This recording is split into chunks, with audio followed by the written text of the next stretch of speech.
Assalamualaikum warahmatullahi wabarakatuh. Halo semuanya, perkenalkan nama saya Gadis Restu Ambarahayu. Saya dari kelas 2B04 dengan NPM 202247778. Sebagai tugas dari mata kuliah Bank dan Lembaga Keuangan, saya ingin mempresentasikan terkait pengawasan OJK, Otoritas Jasa Keuangan terhadap lembaga keuangan non-bank. Topik ini itu penting karena sektor keuangan non-bank memegang peran besar dalam perekonomian Indonesia dan OJK memiliki tanggung jawab yang cukup besar dalam menjaga agar lembaga-lembaga ini beroperasi secara sehat dan transparan. Itu. Baik, apa sih OJK itu sendiri? OJK adalah Otoritas Jasa Keuangan yang adalah lembaga independen yang bertugas mengatur dan mengawasi seluruh kegiatan di sektor jasa keuangan, termasuk perbankan, pasar modal, dan lembaga keuangan non-bank. Tujuannya sendiri itu adalah untuk menjaga stabilitas sistem keuangan dan melindungi kepentingan masyarakat sebagai konsumen. Nah, apa itu lembaga keuangan non-bank atau IKNB? Lembaga keuangan non-bank adalah lembaga yang menghimpun dan menyalurkan dana masyarakat, tetapi bukan berbentuk bank. Contohnya itu ada perusahaan asuransi, dana pensiun, lembaga pembiayaan yaitu ada leasing atau multi-finance, terus ada lembaga keuangan mikro, perusahaan penjaminan dan penggadaian. Nah, lembaga-lembaga ini nih yang berperan penting karena membantu masyarakat mendapatkan akses pembiayaan tanpa harus melalui bank. Selanjutnya ada tujuan pengawasan OJK. OJK melakukan pengawasan terhadap IKNB dengan tujuan yang pertama itu menjaga stabilitas sistem keuangan nasional, yang kedua meningkatkan kepercayaan masyarakat terhadap lembaga keuangan, yang ketiga itu memastikan kepatuhan lembaga terhadap peraturan, yang keempat itu ada melindungi konsumen dari praktik yang merugikan. Selanjutnya ada meningkatkan tata kelola atau governance dan transparansi lembaga seperti itu. Dengan pengawasan yang terarah, OJK berupaya agar seluruh lembaga non-bank itu beroperasi secara adil dan bertanggung jawab. Selanjutnya dasar hukum pengawasan. Beberapa dasar hukum utama dalam pengawasan IKNB oleh OJK. Di sini aku mentionnya 3.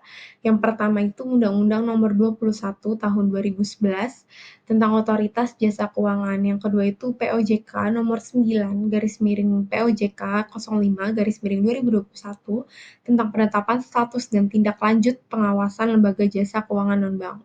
Selanjutnya ada POJK Nomor 1 garis miring POJK Nomor 5 garis miring 2015 tentang pelaporan dan pengawasan keuangan lembaga non-bank. Nah, regulasi ini tuh menjadi pedoman bagi OJK dalam melaksanakan pengawasan, baik dari sisi kepatuhan maupun dari manajemen risiko. Selanjutnya ada bentuk pengawasan OJK. Pengawasannya sendiri itu dilakukan dalam 2 bentuk utama. Yang pertama itu pengawasan langsung atau on-site supervision, dilakukan melalui kunjungan ke lembaga pemeriksa laporan dan audit. Yang kedua itu pengawasan tidak langsung atau off-site supervision, itu melalui laporan keuangan bulanan, sistem pelaporan daring, dan analisis risiko. Selain itu, OJK juga menerapkan pengawasan berbasis risiko atau risk-based supervision untuk memprioritaskan lembaga keuangan potensi risiko tinggi. Baik, selanjutnya di sini ada contoh kasus nyata nih teman-teman. Dari kasus SNP Finance pada tahun 2018 menunjukkan pentingnya pengawasan OJK. Nah, perusahaan ini tuh melakukan manipulasi laporan keuangan dan gagal bayar kepada investor. OJK kemudian mencabut izin usaha SNP Finance untuk melindungi konsumen dan menjaga stabilitas pasar pembiayaan. Nah, kasus ini tuh menjadi pelajaran bahwa pengawasan ketat itu dibutuhkan agar lembaga non-bank dapat beroperasi secara sehat dan transparan. Selanjutnya ada tantangan dalam pengawasan IKNB. OJK itu mengalami berbagai tantangan dalam melakukan pengawasan. Salah satunya yaitu yang pertama, perkembangan digitalisasi keuangan yang sangat cepat. Selanjutnya ada kelemahan tata kelola pada beberapa lembaga kecil. Selanjutnya ada rendahnya literasi keuangan masyarakat. Selanjutnya ada kemunculan vintage dan produk keuangan baru yang belum sepenuhnya diatur. Jadi OJK tuh harus terus berinovasi agar pengawasannya tetap relevan dan mengikuti perkembangan zaman.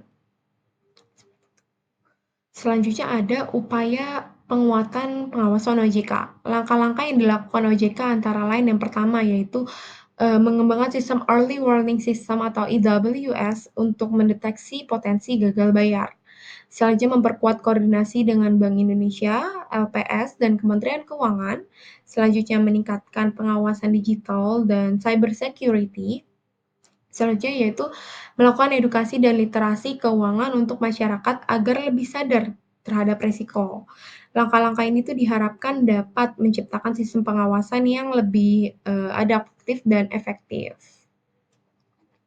Selanjutnya ada conclusion atau kesimpulan. Nah, pengawasan terhadap lembaga keuangan non-bank sangat penting untuk menjaga kestabilan sistem keuangan. OJK itu berperan besar dalam memastikan lembaga-lembaga ini beroperasi dengan sehat, transparan, dan bertanggung jawab. Dengan pengawasan yang kuat, kepercayaan masyarakat terhadap lembaga keuangan akan meningkat sehingga mendorong pertumbuhan ekonomi nasional secara berkelanjutan. Baik, sekian presentasi yang dapat saya sampaikan. Semoga apa yang telah saya sampaikan bermanfaat. Mohon maaf jika ada kesalahan, kurang lebihnya terima kasih. Wassalamualaikum warahmatullahi wabarakatuh.